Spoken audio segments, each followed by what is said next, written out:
Diciamo l'obiettivo è il 20 luglio perché da quanto risulta ovviamente, anche forse giustamente, la ministra Lorenzin non vuol dare più ulteriori proroghe, non si è ben capito che cosa succederebbe nel caso in cui tutti non avessero questi benedetti defibrillatori. In ogni caso noi ci stiamo impegnando con le fondazioni, casse di risparmio, con altri amici che abbiamo sul territorio, con le stesse amministrazioni locali e la regione che ho coinvolto questa mattina e coinvolgerò la prossima settimana l'assessore Telesca, appunto per fare un punto della situazione. Abbiamo screenato in questi giorni tutto il territorio regionale, sappiamo quanti ci mancano e sappiamo che dobbiamo comperarli, ma soprattutto formare i nostri dirigenti e allenatori. Diciamo che abbiamo la prossima settimana le finali nazionali degli sport invernali e del ghiaccio, poi i primi di aprile la finale nazionale di corsa campestre, sempre dei campionati studenteschi che avremo nella nostra Carnia e poi a Palmanova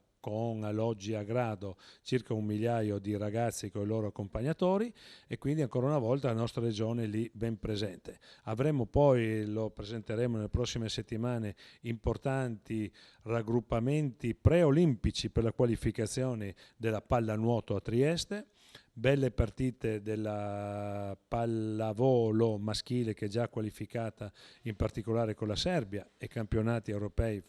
giovanili. E poi stiamo monitorando i nostri ragazzi e le nostre ragazze che andranno alle Olimpiadi e alle Paralimpiadi di Rio. Speriamo di avere un numero come sempre abbondante.